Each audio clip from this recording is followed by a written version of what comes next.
la connexion à l'arbre de vie. Et pour se connecter à cet arbre de vie, alors il faut être habile. Il faut être habile puisqu'il a une lutte, il a une lutte qui s'engage dans ce nouveau mois, appelé le 7e mois, le mois de juillet. C'est dans ce mois que une lutte acharnée s'engage, puisque de tous les côtés, tout le monde se réclame de la puissance divine. Tout le monde veut se connecter avec cet arbre de vie, avec les 7 esprits, les 7 émanations, les 7 couleurs qui constituent, qui forment le trône de grâce, le trône de gloire de Dieu. C'est la raison pour laquelle vous allez remarquer que dans ce mois, il y a les païens, ceux de ce monde, ceux qui gardent toujours les traditions ancestrales, font beaucoup des sacrifices. Des sacrifices se multiplient dans ce mois. Si vous observez bien la chose de près, les sacrifices se multiplient, les traditions, les sacrifices se multiplient de tous les côtés. C'est dans ce mois que les Juifs, dans leur synagogue, ils se cachent dans leur synagogue pour pleurer. Ils décrètent un jeûne pour pleurer, pour implorer le pardon, en quelque sorte le pardon pour leur entêtement, leur péché, puisque ce mois en hébreu se dit Tammuz, et puis c'est le 4e mois. Maintenant, à partir de 9 déjà, le samedi qui vient, alors tout juif rentre dans une synagogue ou chez lui pour pleurer, pour couvrir leur tête de cendre, pour pleurer. Symbole d'humilité, de l'annulation, l'annulation envers l'Éternel. Ils se mettent à genoux pour pleurer. Dans ce mois même, les musulmans, de leur côté, ils vont fêter la fête de mouton, la fête de Tabaski, Aïd al-Adha. Aïd al-Adha, la fête en arabe, Aïd al-Adha, la fête de mouton, la fête de sacrifice, la fête de Tabaski. Maintenant, nous, les enfants de Dieu, nous, les enfants de la rédemption, Yehoshua HaMashiach, il est descendu, d'accord, en pleine nation, et il nous a apporté cette solution qui est la solution du salut de la vie éternelle. Nous qui avions reçu Yehoshua HaMashiach comme notre Seigneur et notre Sauveur personnel, qu'en est-il de nous? Qu'est-ce que nous sommes en train de faire? Nous sommes longs, nous dormons debout, nous bavons. Le zèle que nous devions avoir pour pouvoir demeurer dans la présence de Dieu, où sont passés ce zèle, ce feu, lorsque nous avions reçu le Seigneur Yehoshua HaMashiach dans notre vie, au début, il faut voir le zèle que nous avions pour prier. Nous persistons dans la prière, dans les jeûnes. Aujourd'hui, qu'est-ce qui se passe aujourd'hui? Nous sommes là en train de dormir et nous sommes en train de dire que l'Éternel, il va faire. Il est écrit, la foi sans les œuvres est une foi vaine, est une foi morte. Qu'est-ce que nous sommes en train de faire aujourd'hui? Et nous posons tous nos poids sur le pasteur. Petite chose va arriver, nous allons appeler pasteur, pasteur, prie pour moi. Toi-même, tu n'as pas la capacité de prier, tu n'as pas la force de prier, c'est quelqu'un qui va prier pour toi. Dans ce mois, c'est un mois d'une grande lutte.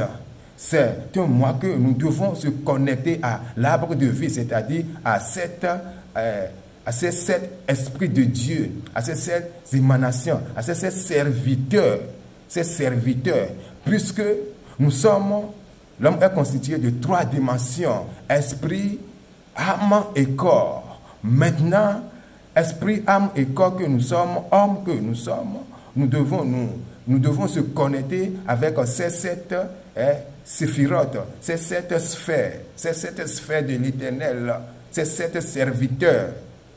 Le 7e mois, c'est cette force, cet pouvoir de l'Éternel qui vont nous entourer et puis nous servir.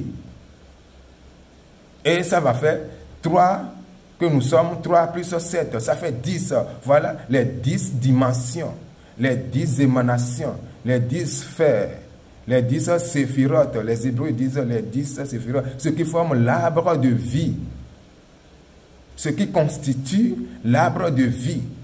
C'est dans ce mois que cette connexion est possible. C'est dans ce mois que la connexion est à haut débit, et nous devons se presser pour se connecter. Comme les autres le savent, alors ils font tout, chacun selon ses moyens, sa compréhension, sa foi, pour se connecter. Mais nous, les chrétiens, qu'est-ce que nous sommes en train de faire? Nous sommes en train de dormir. Si les autres se connectent maintenant et puis se lever au beau milieu de la nuit pour prier,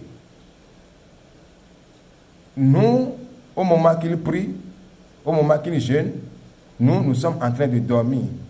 Or que nous avons deux lumières. Il y a une lumière appelée lumière fondamentale, lumière incréée. Nous sommes de cette lumière.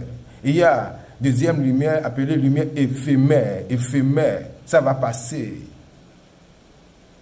Maintenant, nous sommes là. Nous, en tant que princes, héritiers, nous sommes devenus maintenant esclaves. Il y a une parole qui dit, j'ai vu des princes en train de marcher et les esclaves qui chevauchent, qui conduisent, qui chevauchent leurs chevaux et les princes en train de marcher. Il est temps de se réveiller. Il est écrit dans Romains chapitre 8, verset 17 que nous sommes les héritiers de Dieu et les co-héritiers de Yehoshua HaMashiach. Mais tant que nous sommes enfants, il est écrit dans Galates chapitre 3, aussi longtemps que l'héritier demeure enfant, il ne diffère en rien d'un esclave. Quoique tous les biens sont à lui, il ne diffère en rien d'un esclave. Voilà, nous les enfants de Yehoshua HaMashiach. Son sang nous a acquis des trésors, des richesses, des fortunes spirituelles. Tout est à nous. Aujourd'hui, nous voici très très misérables et nous demandons, nous quémandons avant de manger et nous gémissons. Si on nous demande, c'est quoi ta religion? Si on nous demande, qu'est-ce que tu servis? Tu vas dire, je suis chrétien, c'est fini. Un chrétien n'a pas le droit de demander. C'est le chrétien qui va donner. C'est le chrétien, le rôle du chrétien, c'est de donner. Puisque le chrétien, il a déjà tout en lui. Il a tous les trésors, toutes les richesses. Si le chrétien a cette connaissance et se connecter avec cette dimension appelée Yehoshua, appelée Chesed. Cette dimension, alors le chrétien ne manquera de rien. Mais aujourd'hui, il faut voir partout dans le monde entier. Puisque nous sommes manqués de cette vérité qu'on devait nous enseigner, qu'on devait nous dire, mon peuple est détruit parce qu'il manque de la connaissance. Nous n'étudions pas la Bible. Nous ne lisons même pas la Bible. Nous ne prions pas. On ne fait rien. Et où nous allons trouver cette gloire, cette force? Cette force se cache dans la banque spirituelle appelée la parole de Dieu. Tant que tu n'es pas connecté avec la parole de Dieu, alors tu ne vas jamais faire descendre la gloire de l'Éternel qui se cache dans cette banque appelée la parole de Dieu. Tu ne vas jamais faire descendre la gloire, cette gloire dans ta vie. Alors je suis là et nous allons pour vous révéler l'importance de ce mois, qui est le mois de juillet, le 7e mois. Alors, ce 7e mois, c'est dans ce mois que nous devons planter l'arbre de triomphe, l'arbre de la victoire. L'arbre de triomphe, l'arbre de la victoire. Une fois planté cet arbre, alors nous sommes garantis, nous sommes assurés maintenant de traverser les 5 mois qui sont devant nous. De traverser sain et sauf, d'être au-dessus de tout pouvoir, de toute force gouvernementale des 5 mois qui sont devant nous. Puisque nous avions planté déjà l'arbre de triomphe, l'arbre de vie. Nous sommes connectés à l'arbre de vie. Ce poids, cette connexion va nous faire traverser les 5 mois qui sont devant nous. Rien ne va nous arriver, nous et notre maison. Yehoshua HaMashiach est avec nous, Emmanuel, puisque nous avons maintenant en nous l'arbre de vie. L'arbre de vie, nous sommes connectés à ces 7 sphères, ces 7 attributions divines. Nous sommes connectés avec la puissance du chiffre 7, puisque nous-mêmes, nous sommes 3. Esprit, âme et corps se connectent avec maintenant ces 7 serviteurs. Ça devient arbre de vie, les 10 lois de Dieu. Arbre de vie, les 10 commandements, arbre de vie qui nous sauve. Voilà.